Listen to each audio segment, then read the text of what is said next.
ఓం హరి ఓం. గం గణపతే నమః. ఓం శ్రీ సరస్వతే నమః.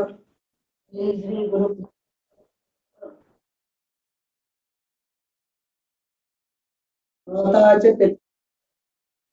माता च पार्वती पिता देवो महेश्वरः बान्धवास्य भक्तास्य स्वदेशो भुवनत्रयम् वागर्धाय सम्पृक्त वागर्ध प्रतिपत्तये जगतः पितरौ वन्दे पार्वती।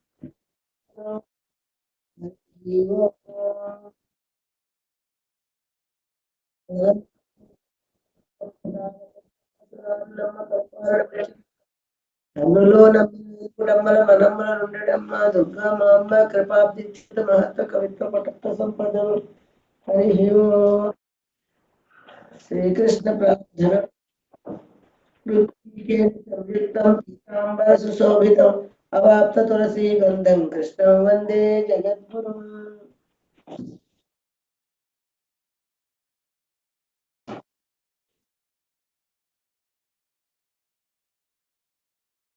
శ్రీమద్భగవద్గీత. ఓం పరమాత్మనే నమః. ద్వితీయోధ్యాయ సాంఖ్యయోగ పారాయణం.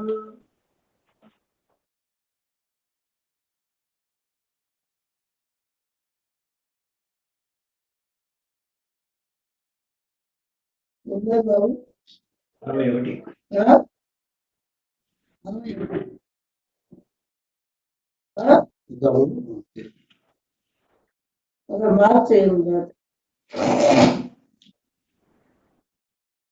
ఇవాళ 61 ప్రారంభించాం.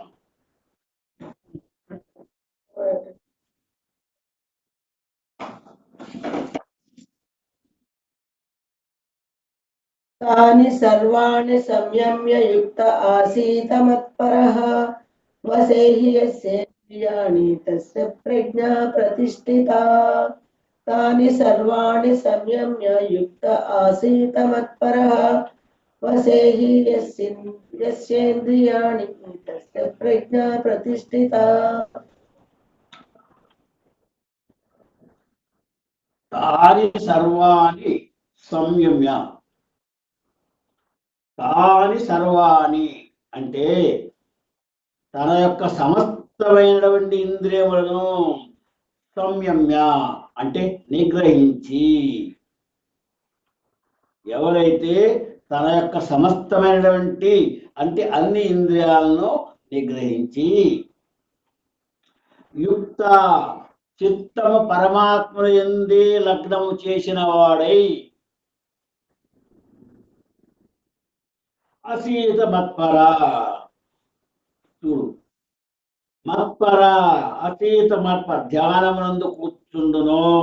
మత్పరాయణుడై అంటే నాయందు తత్పరత్వము కలిగి ఎవరైతే ధ్యానమునందు కూర్చుంటాడో వసేహి,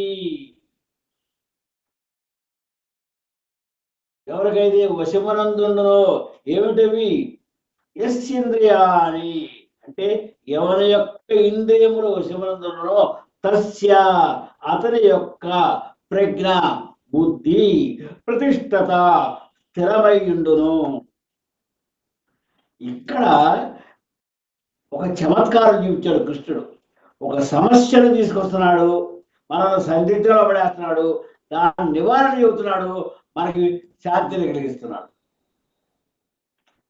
గత శ్లోకంలో మనిషి యొక్క బుద్ధి ఎలా ఉంటుంది అది చెప్పాడు, దాని నివారణ ఇప్పుడు చెబుతున్నాడు. ఏమన్నాడు? తాని సర్వాణి తన యొక్క సమస్తమైనటువంటి ఇంద్రియములు అన్ని ఇంద్రియములను సంయమ్య ఎవరైతే నిగ్రహించుకుని ఉంటాడో యుక్త అంటే తన యొక్క చిత్తమును పరమాత్మ యందే ఎవరు లగ్నం చేసి ఉంటారో అసీత మత్పర అంటే ధ్యానమునందు కూర్చుండు. మత్పరాయణుడై మనసులో మరి ఒక భావము లేకుండా కేవలము భగవంతునేందే ధ్యాస నిలిపి ఎవరైతే ధ్యానంలో కూర్చుంటారో వాడికి ఏమవుతుంది? వసేహి అతని యందు వశమునందుండును. ఏమిటది? యస్యేంద్రియాని అంటే అతని ఎవరి యొక్క ఇంద్రియములు అతని యొక్క వశంలోనే ఉంటాయో తస్య అతని యొక్క ప్రజ్ఞ బుద్ధి ప్రతిష్ట స్థిరముగా ఉండును. కాబట్టి కావాల్సింది ఏంటి? బుద్ధి స్థిరముగా ఉండటం కావాలి. బుద్ధి స్థిరంగా ఉంటామంటే చేయాలి. అయ్యో దేవుని మందిరంలో కూర్చొని కాసేపు 4 కీర్తనలు పాడి భజన చేసి కర్పూరం వెలిగించి కడ్డీ వెలిగించి ఇవన్నీ చేస్తే లాభం లేదు. బుద్ధి స్థిరంగా ఉండదు. భగవంతుని ధ్యాస నిలవదు. ఇది ఒక తంతుగా ఏర్పడుతుంది పూజ అనేది. అది కాదు. ఎవరికైతే ఏ వ్యక్తికి అయితే తన ఇంద్రియములన్నింటినీ కూడా నిగ్రహించి ఇంద్రియ నిగ్రహం కలగడం చాలా కష్టం. ఏ కోరికలు లేకుండా ఇంద్రియం నిగ్రహించేసి ఎవరైతే చిత్తమును పరమాత్మనేంది లగ్నం చేసి మత్పరాయణుడై భగవంతున్నే ధ్యానిస్తూ ధ్యానంలో కూర్చుంటాడో, అలాగే ఎవరి యొక్క ఇంద్రియములు వారి వశములోనే ఉంటాయో అతని బుద్ధి ఎలా ఉంటుంది? స్థిరమై ఉంటుంది. అంటే భగవత్ ప్రాప్తికి సంసిద్ధమై ఉంటుంది. అలాంటి వారి యొక్క మనసులో భగవంతుడు ప్రవేశించడానికి ప్రయత్నం చేస్తాడు. కాబట్టి సాధకుడు తన ఇంద్రియాలన్నింటినీ వశమనందుంచుకొని సమాహిత చిత్తుడై మత్పరాయణుడై ధ్యానమునందు కూర్చున్నవలను. ఇంద్రియములను వశమునందుంచుకున్న వానికి బుద్ధి స్థిరముగా ఉండును. ఇది భగవానుడు మనకి ఇచ్చేటువంటి ఈ శ్లోకంలో ఆయన ఇచ్చిన సందేశం. అంటే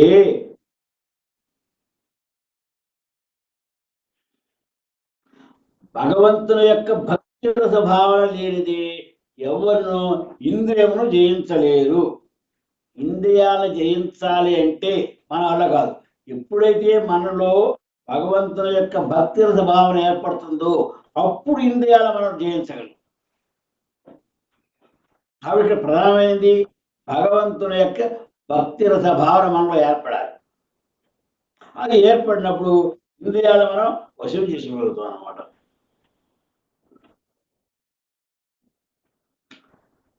కాబట్టి ఊహాకల్పిత విషయములనే అన్వేషించుతూ కాలం వృధా చేయక మనస్సుని భగవద్భక్తి ఎందు భావన ఎందే నిలపవలెను.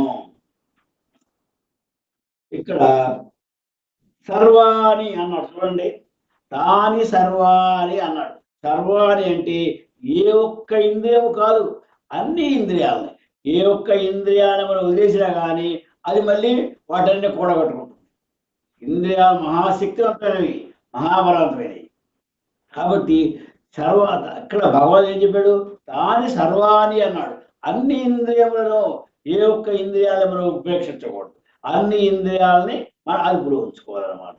అది ఇప్పుడు ఇంకా 62లోకి వెళ్దాం. ఎక్కడ అర్థం కాదు అక్కడ అడుగునా చెప్పు. ధ్యాయతో పుంసః సంగస్తేషుపజాయతే సంగాత్ సంజాయతే కామః కామాత్ క్రోధోభిజాయతే. ధ్యాయతో విషయాన్ పుంసః సంగస్తేషుపజాయతే సంగాత్ సంజాయతే కామః కామాత్ క్రోధోభిజాయతే. ధ్యాయతో విషయాన్ పుంసః పురుషుడు వ్యక్తి ఏమవుతున్నాడు? ధ్యాయతో చింతించుచున్నాడు.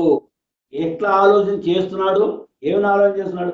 విషయా ఇంద్రియ విషయాలని గురించి. ఒక వ్యక్తి ఇంద్రియ విషయాలని, ఆ ఇంద్రియ విషయ భోగాల గురించి ఆలోచిస్తున్నప్పుడు ఏమవుతుంది? సంగస్తేషు ఉపజాయతి ఉద్భవించును, పుట్టును, కలుగును. ఏం కలుగుతుంది? సంఘాయతి ఆ ఇంద్రియార్థముల గురించి ఆసక్తి కలుగుతుంది. ఏ విషయమైతే నువ్వు తలుస్తూ ఉన్నావో దాని మీద నీకు ఆసక్తి, కోరిక కలుగుతూ ఉంటుంది అన్నమాట. ఆలోచన చేస్తూ దాని మీద కోరిక కలుగుతుంది. సంఘాత్ సంజాయతే కామః. ఈ కోరిక కలిగితే ఇది నీకు కోరిక మారుతుంది. ఒక ఇంద్రియ మన ఇంద్రియాల్లో ఏ ఒక్క ఇంద్రియం యొక్క సుఖమును గూర్చి అభిరుచుల గురించి నువ్వు ఆలోచన చేస్తూ చేస్తూ ఉన్నావు, అప్పుడు నీకు కలుగుతుంది. ఏమి కలుగుతుంది? దాని మీద కామం కలుగుతుంది, ప్రేమ కలుగుతుంది. నువ్వు ఆలోచించేటువంటి విషయం మీద నీకు కోరిక కలుగుతుంది.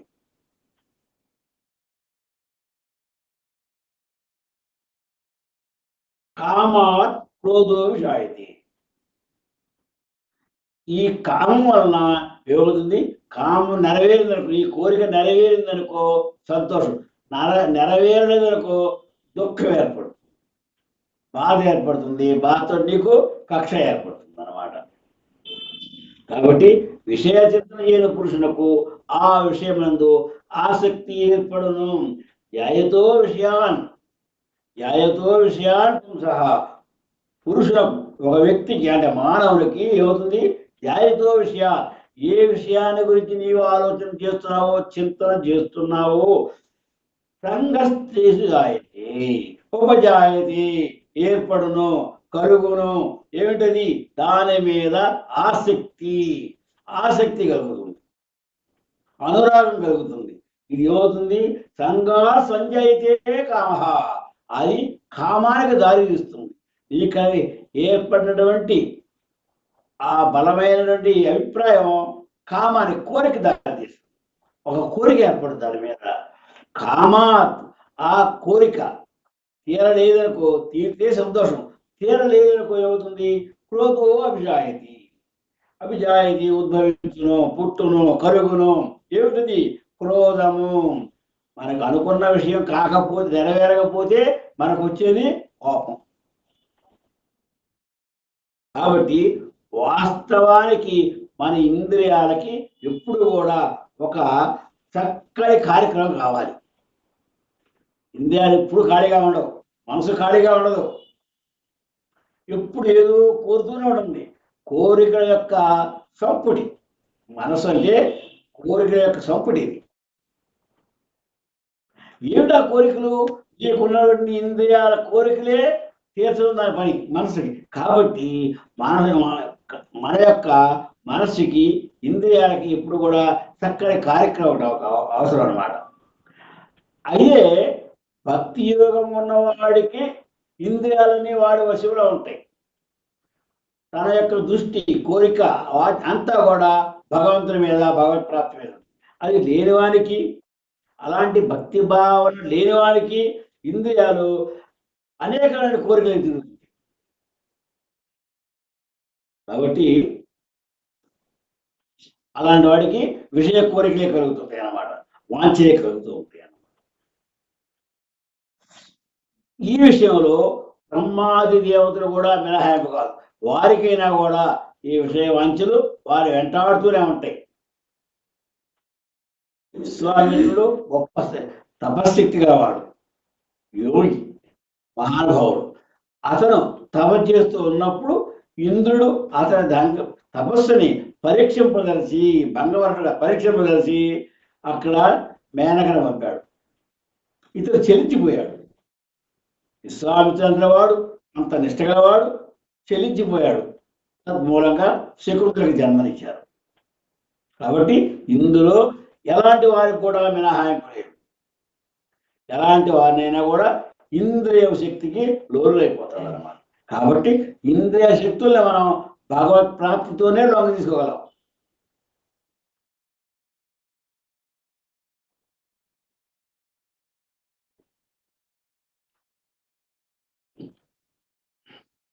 కాబట్టి ఈ విషయవాంఛలు ఎంతటి అనర్థానికైనా దారితీస్తాయి, ఎంతవాడిని ఉన్నతిగానే చేయగలం.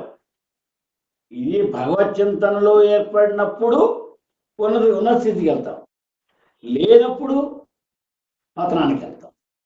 ఇది జాగ్రత్తగా మనం గమనించాలన్నమాట. అది 62లో మనకి చెప్పారు. జాయతో విషయాత్మ సంగస్తేషు ఉపజాయతే, సంగజాయతే కామం, కామాత్ క్రోధావి జాయతే.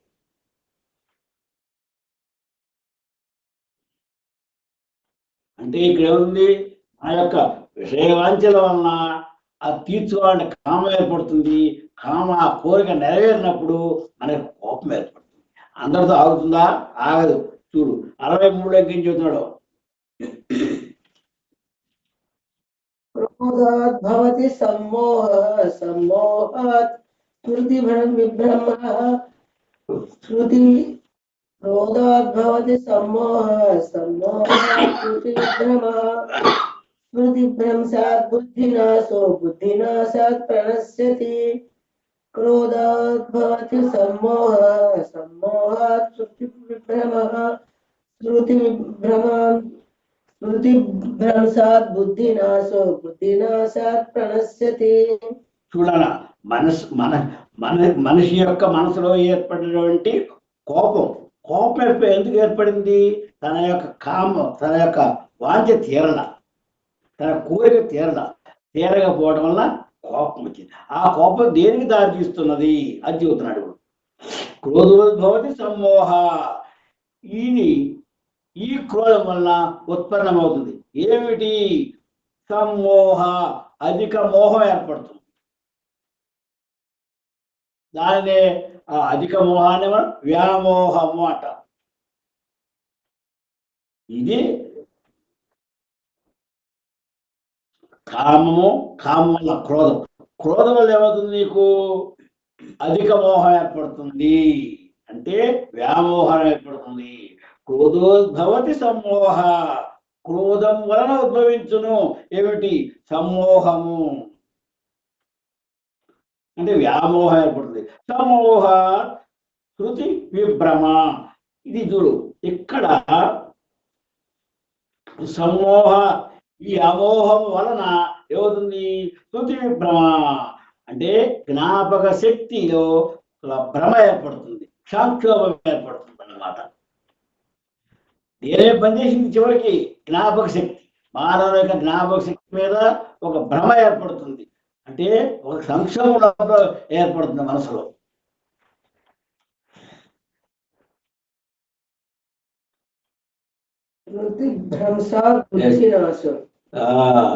శృతి భ్రంశార్థో నాశం అంటే ఎప్పుడైతే నీకు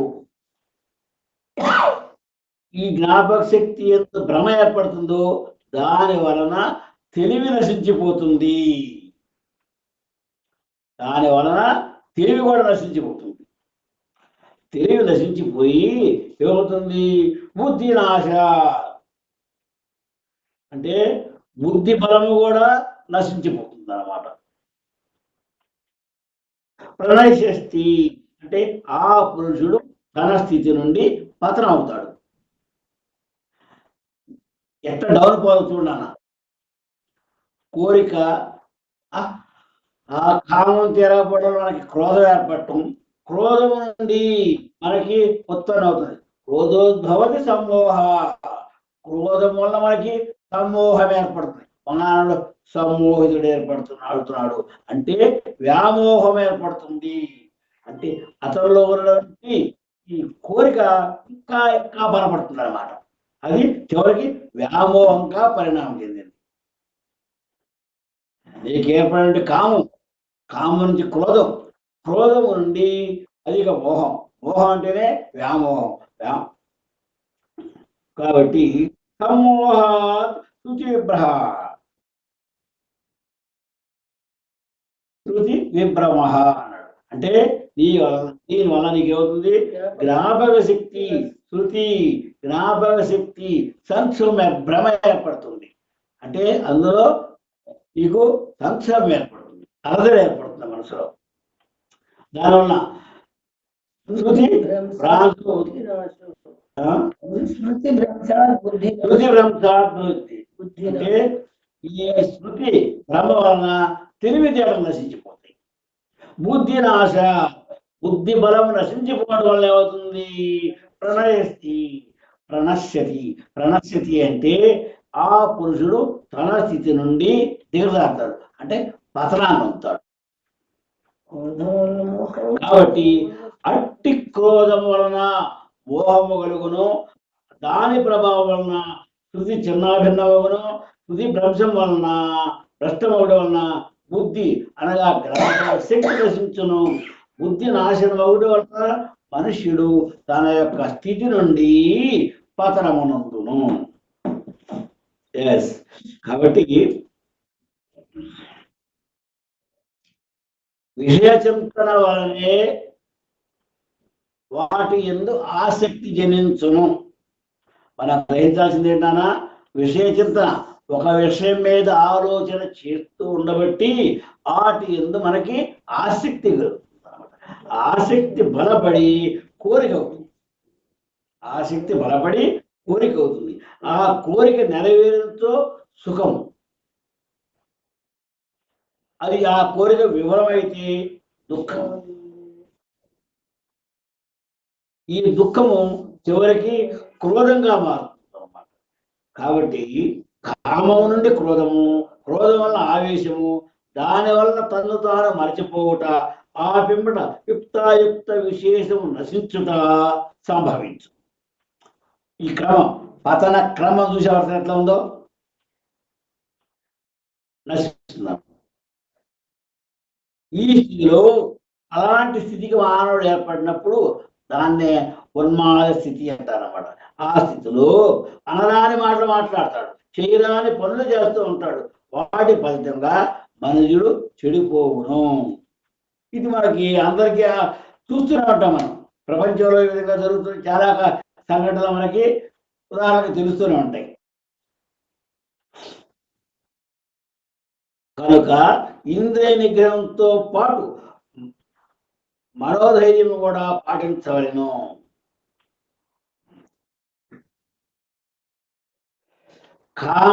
ఈ కామవాసనలే మనోమాలిన్యానికి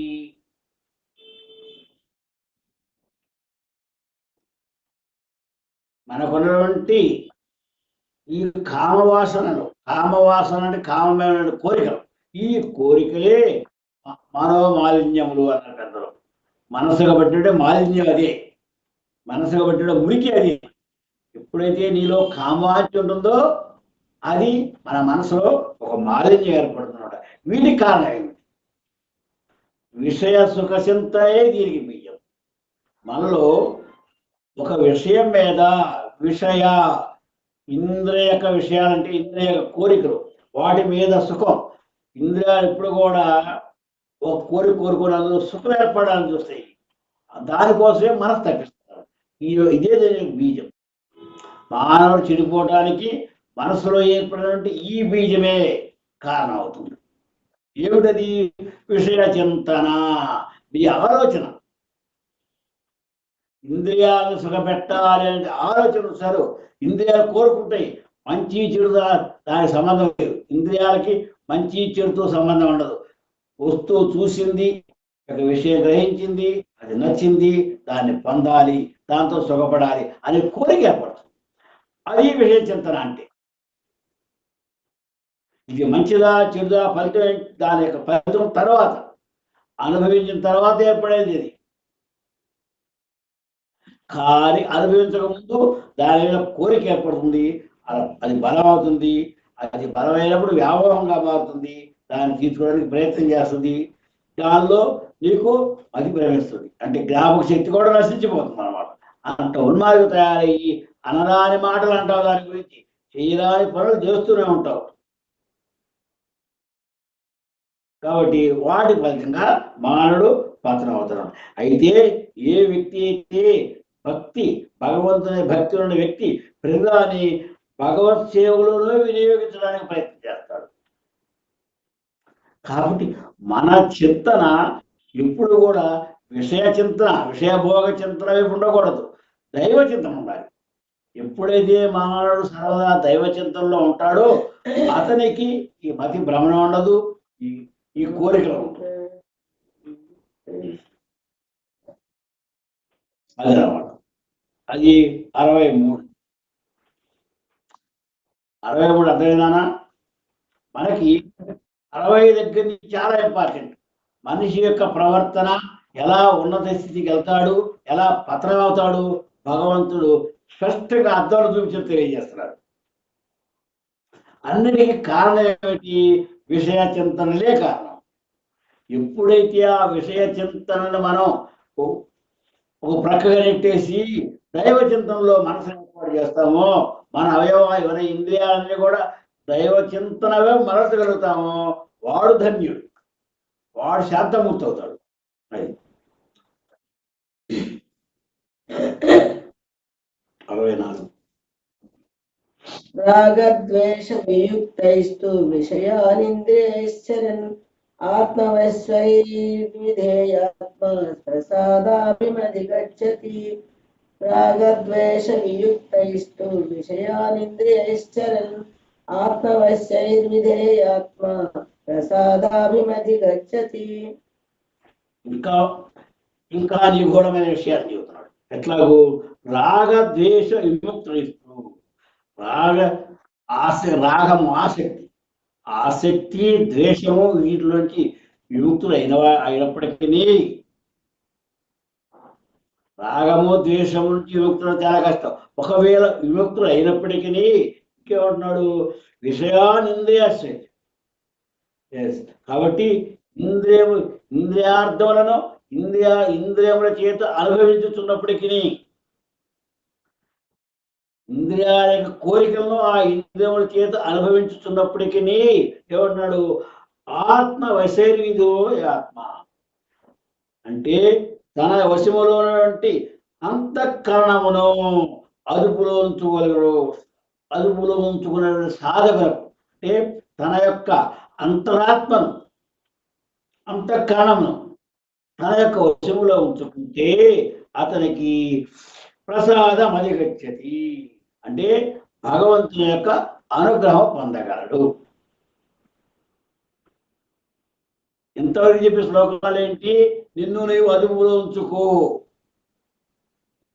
నీ ఇంద్రియాలను అదుపులో ఉంచుకో అని చెప్పుకొచ్చేది. ఇప్పుడు ఏమంటున్నాడు, నీ యొక్క అనురాగము క్రోధము ఇవన్నీ నీ అదుపులో ఉన్నప్పటికీ, నీ యొక్క ఇంద్రియం యొక్క కోరికలను ఆ ఇంద్రియముల చేత అనుభవిస్తున్నప్పటికీ, నీ యొక్క మనస్సులో నీ యొక్క అంతఃకరణములో ఆ అంతఃకరణం నీ యొక్క అదుపులో ఉండేటట్లయితే, నీ యొక్క మనస్సు బుద్ధి నీ యొక్క అదుపులో ఉండేట్లయితే భగవంతుని యొక్క అనుగ్రహానికి నువ్వు పాత్రవుతావు.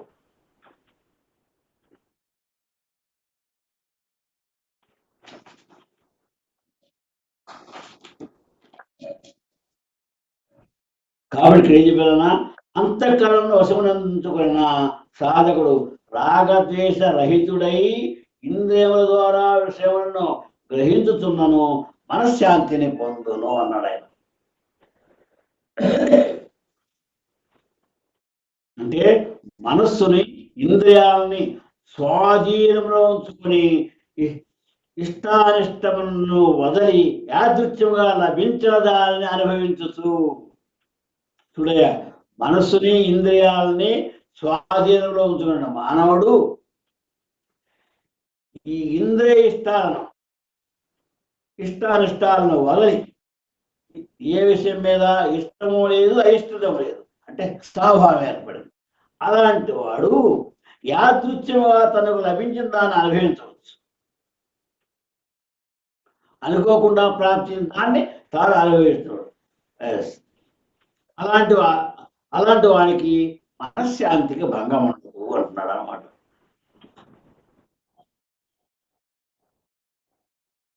అంటే ఇక్కడ భగవానుడు మనకి చెప్పింది ఏమిటి?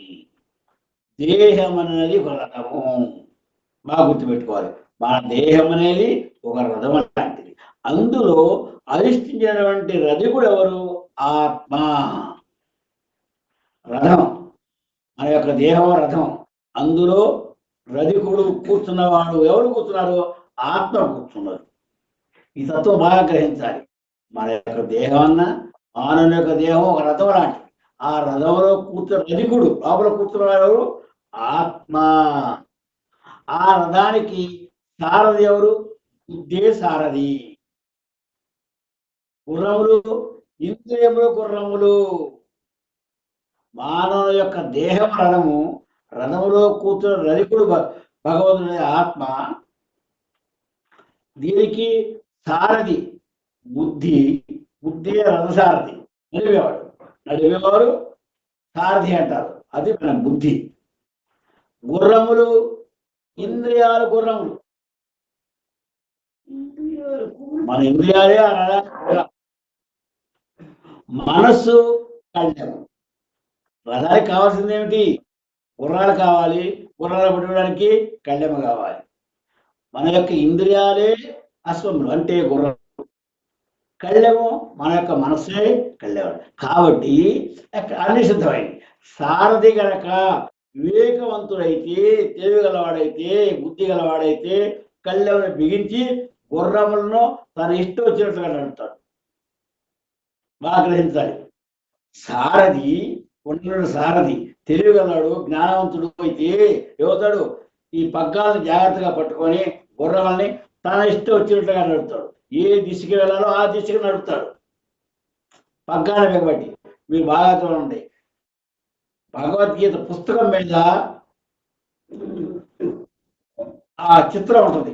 ఇది రథము, కృష్ణుడు నడుపుతున్నట్టుగా, పగ్గాలు పట్టుకున్నట్టుగా.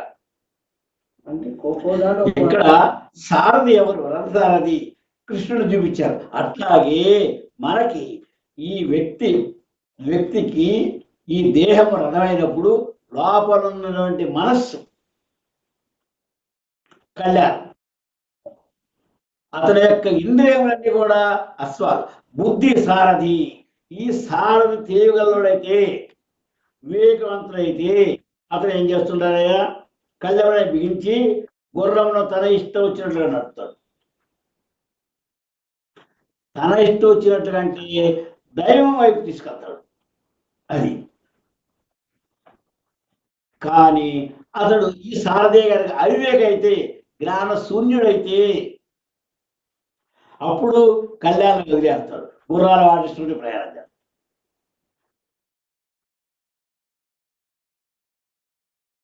అదే రకంగా ఈ రాగద్వేషాలు, మానవుడు రాగద్వేషాలు లేనివాడై ఇంద్రియాలని మనసును స్వాధీనంలో ఉంచుకున్నట్లే, తన ఇంద్రియాలని మనసుని ఏ మానవుడైతే స్వాధీనంలో ఉంచుకుంటాడో అతడు మనసునందు నిర్మలత్వాన్ని, శాంతిని పొందగలడు. ఇక్కడ కృష్ణ భగవానుడు మనకు తెలియజేసింది ఏమిటి? ఏ మానవుడైతే తన ఇంద్రియాలను, తన మనస్సును తన స్వాధీనంలో ఉంచుకుంటాడో, కళ్ళు చూడొచ్చు, ముక్కు వాసన చూడొచ్చు, నోరు మాట్లాడచ్చు, చెవులు వినొచ్చు, అంటే తన ఇంద్రియ కార్యక్రమాలన్నీ తను చేస్తుంటాయి. కానీ అతనికి అంతఃకరణం తన స్వాధీనంలో ఉన్నది. తన మనస్సు తన స్వాధీనంలో ఉన్నది. అలాంటి వానికి ఎప్పుడు కూడా శాంతికి భంగము లేదు. కాబట్టి శాంతి, మనకి శాంతి కలగాలంటే కళ్ళు మూసుకొని, ముక్కు మూసుకొని, చేతులు పెట్టుకొని కూర్చో అక్కర్లేదు. ఇంద్రియాలు వాడి పని చేస్తూనే ఉంటాయి, కానీ ఏది కూడా అదుపు తప్పలేదు. తన మనస్సు, తన యొక్క ఇంద్రియ తన అధీనంలో ఉన్నాయి. అలాంటి వానికి మనశ్శాంతికి భంగము లేదు. ఎప్పుడైతే మనశ్శాంతి ఉంటుందో అప్పుడు మానవుడు స్థిరచిత్తుడవుతాడు. ఎప్పుడైతే అలా ఉంటాడో అప్పుడు భగవంతుని యొక్క అనుగ్రహానికి పాత్రుడవుతాడు. అది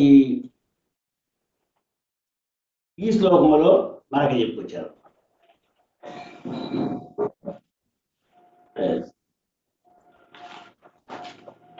65లోకి వెళ్దానా? నీకు ఏ శ్లోకంలో కొంచెం డౌట్ ఉన్నా కానీ మళ్ళీ అడుగురానా, మళ్ళీ చెప్పుకుందాం. కానీ భగవద్గీతలో భగవంతుడు చెప్పినటువంటి ప్రతి వాక్యాన్ని, ప్రతి విషయాన్ని జాగ్రత్తగా ఆలోచించి పరిశీలించి అది అనుభవంలో తెచ్చుకోవాలి. అనుభవంలో తెచ్చుకోవడానికి సాధ్యమైనంత వరకు ఆచరణ చేయడానికి ప్రయత్నం చేయాలి. అది భగవంతుడు మనకి ఈ భగవద్గీతను ఉపదేశించడానికి కారణమే అయినాం.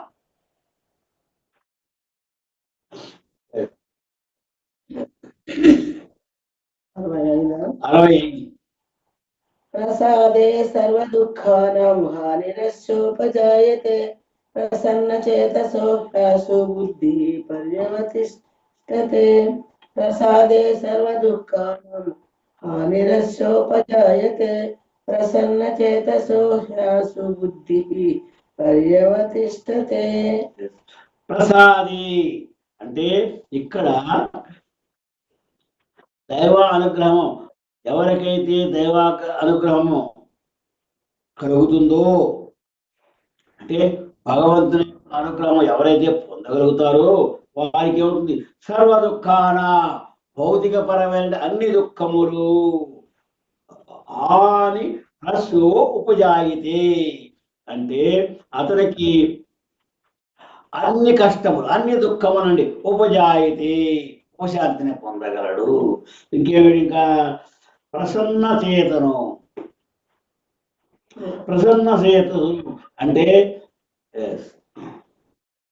ప్రసన్నమైనటువంటి మనసు గలవాడి కలిగినటువంటి కర్మయోగికి, ప్రసన్నమైనటువంటి మనసు కలిగినటువంటి కర్మయోగికి ఏమవుతుంది, యాసు బుద్ధి అంటే నిశ్చయముగా శీఘ్రముగా ఏమవుతుంది, పర్యవతిష్ఠతే.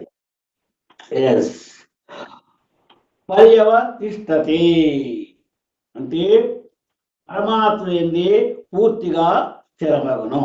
అంటే ఏ మానవుడికైతే ఇక్కడ చెప్పింది ఏంటి, మన ప్రసన్నత పొందిన వెంటనే మనస్సు ఎందు ప్రసన్నత పొందిన, మనసు ప్రసన్న పొందడం అంటే భగవంతుని యొక్క అనురాగము కలిగిన వెంటనే అతనికి దుఃఖములన్నీ నశించును.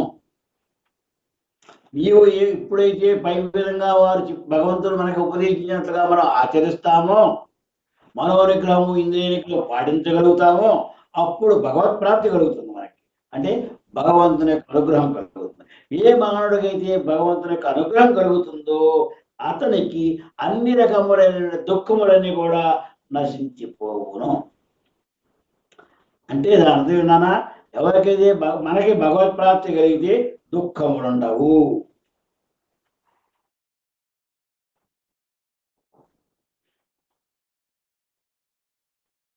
కాబట్టి ప్రసన్న చిత్తుడైనటువంటి కర్మయోగ యొక్క బుద్ధి అన్ని విషయములందు వైదొలగి పరమాత్మ మాత్రమే పూర్తిగా స్థిరపడము.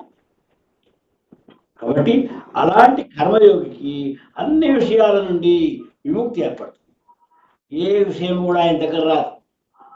అది ఎప్పుడైతే స్థిర చిత్తులను అయ్యావో అప్పుడు పరమాత్మ యొక్క అనుగ్రహం నీకు కలుగుతుంది. వారి అనుగ్రహం కలిగినప్పుడు నీకు అన్ని దుఃఖాలు పోతాయి. అన్ని దుఃఖాలు పోవడం అంటే అదే మనలో సమత్వ బుద్ధి ఏర్పడుతుంది. అప్పుడు సమత్వ అంటే దేని ఎందు ద్వేషము కానీ అనురాగం కానీ లేదు. ఆ రెండు లేకపోతే మనకు తాపత్రయాలు లేవు, కోరికలు లేవు. అలాంటప్పుడు స్థిర చిత్తులు అవుతాం మనం. అలాంటి వారికి దుఃఖాలు ఉండవు. ఎప్పుడైతే మనకు తాపత్రయం ఉంటుందో, రాగద్వేషాలు ఉంటాయో అప్పుడు మనకి దుఃఖాలు ఏర్పడతాయి. సుఖ దుఃఖాల కారణం రాగద్వేషాలేను. భగవద్గీత ఏం చెబుతున్నాడు, ఇక్కడ రాగద్వేషాలని అణచివేయి, రాగద్వేష రహితుడు నువ్వు అని అన్నమాట. కాబట్టి సద్బుద్ధి కలిగినటువంటి మనస్సును సద్బుద్ధి కలిగి మనస్సును నిగ్రహించినచు ఇంద్రియముల వశమునందుండును. ఏ మానవుడైతే సద్బుద్ధి కలిగి ఉండి సమభావం కలిగి ఉండి నిగ్రహించును ఇంద్రియులను, అలాంటి వారికి తన యొక్క ఇంద్రియములన్నీ కూడా వశములో ఉంటాయి. ఇంద్రియాలు మన వశములో ఉంటే మనల్ని మనం జయించినట్లే. ప్రపంచాన్ని జయించడం కన్నా తన ఇంద్రియాలను జయించిన వాడు గొప్పవాడు.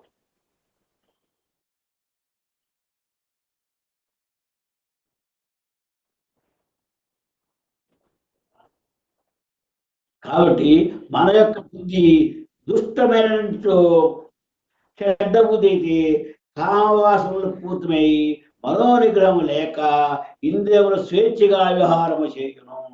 ఎప్పుడైతే సారథి వివేకవంతుడు కాడో అప్పుడు కళ్ళెం పెరగబడుతుంది. అప్పుడు గుర్రాల వాటినట్టుగా ప్రయాణం. అట్లాగే ప్రతి మానవుడు కూడా, ఏ మానవుడైతే దుష్ట బుద్ధి గలవాడై ఉంటాడో వాడికి వాడు కామవాంఛాపూరితులవుతాడు. తన యొక్క మనసు నుంచి తన యొక్క మనసంతా కూడా కామవాంఛంతోనే ఉంటుంది అన్నమాట. అలాంటి వాడికి ఇంద్రియములన్నీ కూడా నిగ్రహం లేక అవుతుంది, స్వేచ్ఛగా వేరుతాయి అన్నమాట. అలాంటి వాడు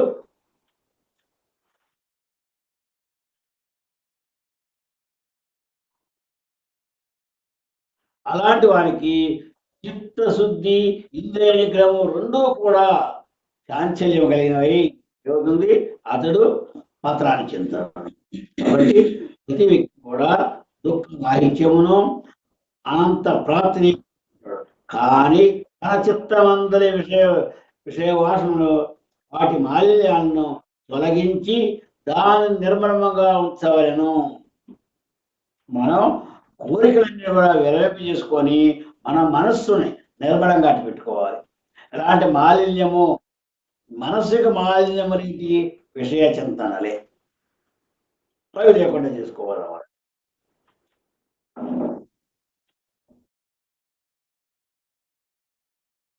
కాబట్టి చిత్తము ఆత్మతో సమానముగా నిర్మలత్వమును ఎప్పుడు పొందునో చూడయ, చిత్తము ఆత్మతో సమానముగా నిర్మలత్వమును ఎప్పుడు పొందునో. ఆత్మ ఎప్పుడు కూడా నిర్మలంగా ఉంటుంది, శుద్ధంగా ఉంటుంది, శాంతంగా ఉంటుంది. చంచలంగా ఉండేది, బాధపడేది మనస్సే. ఇక్కడ మనస్సు ఆత్మ రెండు చూడయ్య, మనస్సు ఆత్మ. ఆత్మ ఎప్పుడు కూడా శాంతంగా ఉంటుంది, నిర్మలంగా ఉంటుంది. మనస్సు ఆత్మ ఎప్పుడు పాజిటివ్గా ఉంటుంది, ఆత్మ ఎప్పుడు పాజిటివ్ థింకింగ్లో ఉంటుంది. మనస్సు అనేది ఎప్పుడు కూడా నెగిటివ్ థింకింగ్లో ఉంటుంది.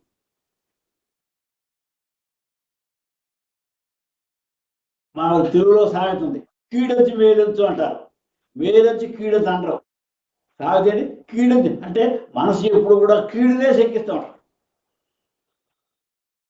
ఎప్పుడు కీడునే శంకిస్తుంది మనస్సు. ఎప్పుడైతే ఈ మనస్సు ఆత్మలాగా శాంతంగా నిర్మలంగా స్వచ్ఛంగా ఉంటుందో, అంటే మనం ఎప్పుడైతే మన మనస్సుని ఆత్మలాగా నిర్మలంగా స్వచ్ఛంగా మాలిన్యం లేని దానిగా చేసుకోగలుగుతామో అప్పుడు మనము మోక్షమునకు అర్హులము. ఇది ఈ 65 శ్లోకంలో భగవాన్ మనకు ఉపయోగించారు. ఏ మానవుడైతే తన యొక్క మనస్సును ఆత్మలాగా ప్రశాంతంగా శాంతంగా స్వచ్ఛంగా ఉంచుకోగలుగుతాడో మనస్సుని, అప్పుడు ఈ ఆత్మ మనసుతో సమానంగా అవుతుంది. ఈ రెండు ఎప్పుడైతే సమానంగా ఉన్నాయో అలాంటి మానవుడు యోగి, అలాంటి మానవుడే మోక్షానికి అర్హుడు. అలాంటి మానవుల్లో భగవంతుడు ప్రవేశించడానికి ప్రయత్నిస్తాడు.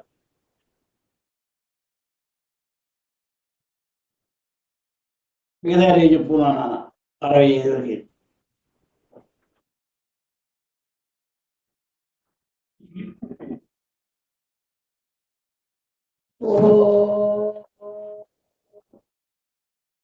सहनावतु सहनौ भुनक्तु सह वीर्यं करवावहै तेजस्विनावधीतमस्तु मा विद्विषावहै।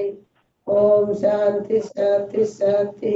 सर्वे जना सुखिनो भवन्तु। सद् सन्मंगलानि।